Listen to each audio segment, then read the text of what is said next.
Mesdames, Messieurs, à l'âge de 71 ans, Brigitte Macron, première dame de France, a vu son image écornée par une simple phrase échappée dans les coulisses d'un théâtre parisien. Une phrase captée par un micro resté ouvert. Ce qu'elle aurait dit sur certaines militantes féministes a déclenché une tempête médiatique sans précédent. Celle qu'on considérait comme la figure discrète, élégante et bienveillante de la République s'est retrouvée en l'espace de quelques heures au cœur d'un débat brûlant sur la liberté d'expression, la responsabilité publique et la frontière fragile entre vie privée et devoir d'exemplarité. Mais que s'est-il réellement passé ce soir-là ? Et pourquoi une confidence prononcée loin des caméras a-t-elle provoqué autant d'indignation, d'analyse et de prise de position ? Chers téléspectateurs, était-ce une simple maladresse ou révélait-elle une faille plus profonde dans l'image lisse de la première dame ? Brigitte Macron, née Trogneux, a longtemps été bien plus qu'une première dame. Issue d'une famille de chocolatiers réputés à Amiens, elle grandit dans un environnement bourgeois, cultivé et profondément enraciné dans les traditions françaises. Très tôt, elle choisit l'enseignement et devient professeure de lettres, passionnée de littérature classique et de théâtre. C'est d'ailleurs sur les bancs du lycée La Providence à Amiens qu'elle rencontre celui qui bouleversera à jamais sa vie, Emmanuel Macron, alors élève dans sa classe. Leur histoire d'amour, marquée par 24 ans d'écart, a été au centre de toutes les curiosités et jugements. Pourtant, Brigitte, avec une grâce rarement égalée, a toujours su imposer le respect. Après leur mariage en 2007, elle s'éloigne du monde scolaire et accompagne Emmanuel dans son ascension politique, devenant une présence constante, à la fois discrète et incontournable. Lorsqu'il accède à la présidence en 2017, Brigitte Macron devient alors l'une des figures publiques les plus observées de France. Avec son style vestimentaire raffiné, ses prises de parole mesurées et son engagement en faveur de l'enfance et de l'éducation, elle incarne l'élégance à la française. Les magazines de mode l'adulent, les photographes la suivent à chaque déplacement officiel et les réseaux sociaux louent sa classe naturelle. Elle parvient à s'imposer dans un rôle non officiel mais stratégique, celui de première dame active, tout en évitant les polémiques majeures. Une prouesse, dans un pays où la fonction ne dispose d'aucun statut juridique.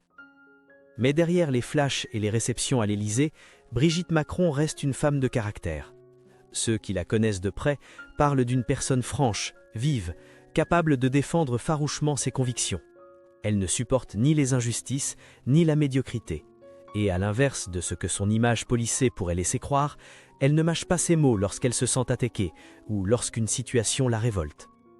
Sa proximité avec son époux est également au cœur de sa singularité. À plusieurs reprises, Emmanuel Macron a confié que Brigitte était sa conseillère la plus précieuse, sa boussole morale et son soutien quotidien.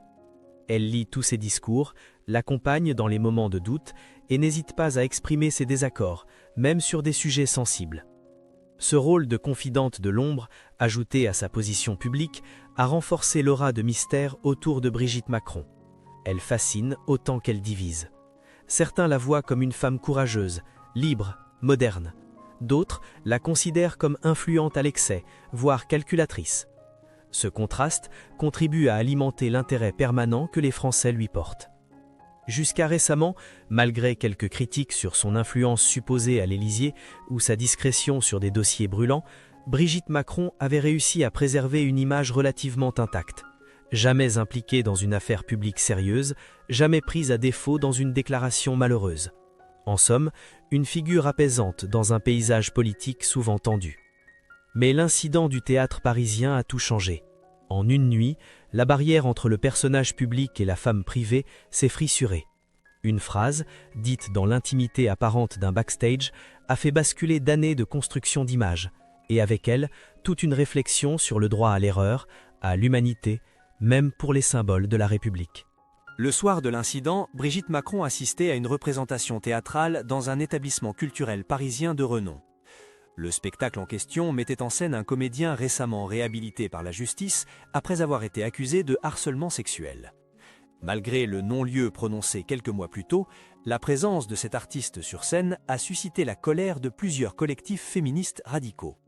En pleine représentation, un groupe d'activistes a fait irruption dans la salle, interrompant la pièce en scandant des slogans contre la culture du viol et la complaisance du milieu artistique. L'intervention a semé la confusion. Les spectateurs, pris de court, ont été évacués quelques minutes, le temps pour les organisateurs de rétablir l'ordre. Dans les coulisses, la tension était palpable. C'est là, dans ce moment d'agitation et de nervosité, que la première dame aurait prononcé une phrase qui allait enflammer la presse et les réseaux sociaux. « Ces hystériques nous empêchent de vivre. Elles veulent qu'on efface tous les hommes de la culture. » Cette déclaration, captée par un micro de scène resté actif, a été relayée quelques heures plus tard sur une plateforme audio par un technicien anonyme. Bien que l'enregistrement fût de qualité médiocre, de nombreux internautes ont rapidement identifié la voix de Brigitte Macron, provoquant une onde de choc immédiate. La diffusion de cet extrait a été reprise par plusieurs influenceurs et journalistes en ligne qui y ont vu la preuve d'un mépris profond de la première dame envers les combats féministes. Le mot « hystérique », perçu comme profondément misogyne, a été dénoncé comme un retour en arrière indigne d'une figure représentant la République. La presse traditionnelle, d'abord prudente, a fini par s'emparer de l'affaire.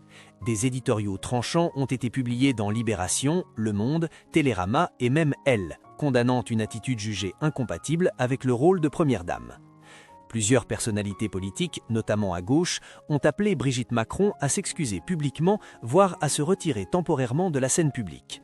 Le hashtag #BrigitteOut a rapidement fleuri sur Twitter, amplifiant la polémique. Du côté de l'Élysée, la réaction a été étonnamment silencieuse. Ni confirmation, ni démenti. Aucune déclaration officielle. Cette absence de communication n'a fait qu'aggraver les soupçons et attiser les débats. Était-ce un aveu implicite ou une stratégie de désescalade dans l'attente que la tempête passe? En parallèle, plusieurs voix ont pris la défense de Brigitte Macron.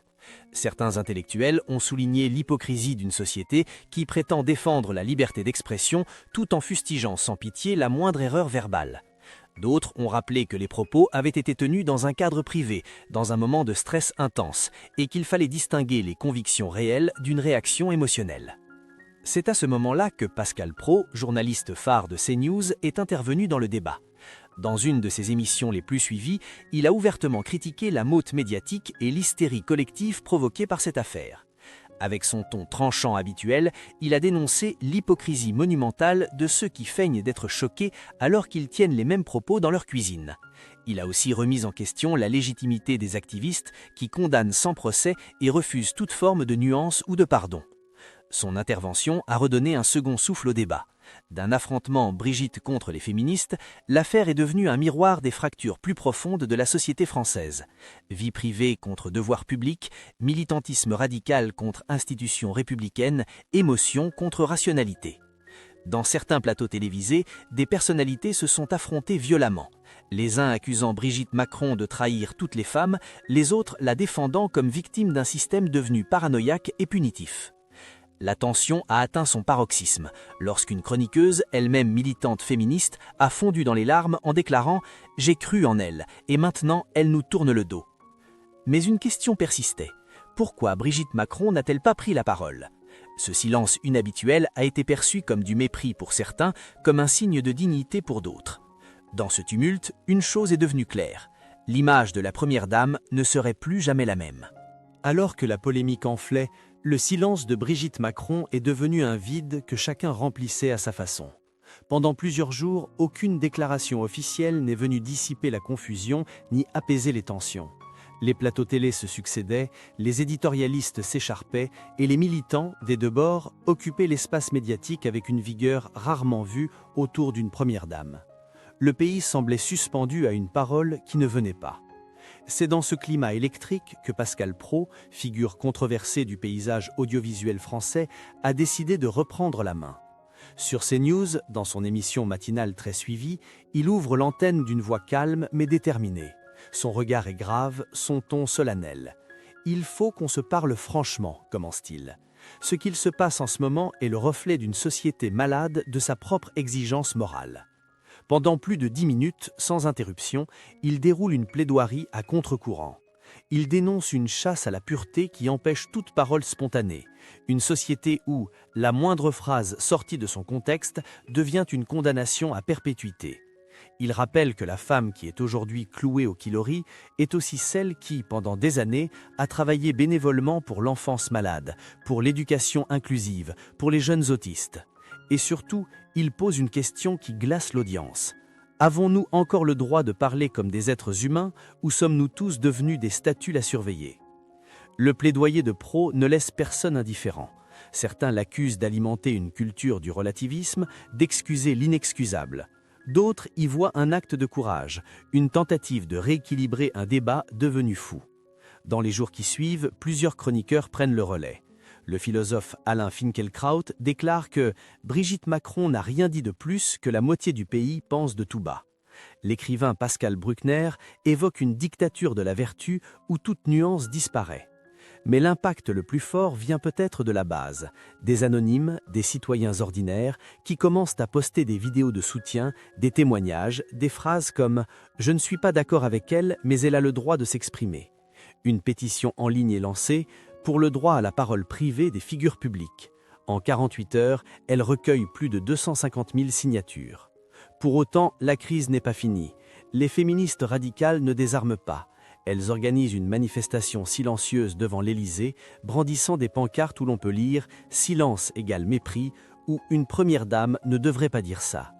Elles exigent des excuses ou du moins une clarification. C'est là que le point de rupture est atteint. Brigitte Macron, jusqu'ici invisible, se laisse filmer par un photographe officiel en train de lire à voix haute un livre de Simone de Beauvoir, Le deuxième sexe, lors d'une visite dans une école. Un geste subtil mais lourd de sens. Aucune déclaration, aucun mot direct. Juste une image, mise en scène, qui dit à la fois « je vous entends » et « je reste moi-même ». Cette séquence calme les esprits pour un temps. Mais dans l'esprit du public, une frontière vient d'être franchie. L'image d'élégance absolue, de maîtrise parfaite, de neutralité souriante a été écorchée. Et désormais, une autre Brigitte Macron apparaît, plus humaine, plus vulnérable ou plus ambiguë. Quelques semaines après la tempête médiatique, un article discret paraît dans le Journal du Dimanche. Intitulé « Dans l'ombre de l'Élysée », il raconte les coulisses d'une réunion privée tenue dans un salon feutré du palais présidentiel en présence de quelques collaborateurs de confiance et d'un conseiller en communication. Ce jour-là, Brigitte Macron aurait dit d'une voix calme mais ferme « Je ne présenterai pas d'excuses pour avoir été moi-même ». Cette phrase, selon un témoin, a gelé l'atmosphère, non pas parce qu'elle était arrogante, mais parce qu'elle venait d'une femme qui, pour la première fois depuis des années, semblait fatiguée de porter un masque de perfection. Le moment de bascule s'était produit plus tôt en réalité. Quelques jours après la diffusion du Microgate, Brigitte avait reçu une lettre manuscrite d'une lycéenne, Léa, 17 ans, militante féministe modérée. Dans cette lettre, que le Parisien a pu consulter partiellement, Léa écrit « Madame, je ne vous en veux pas. Je suis triste.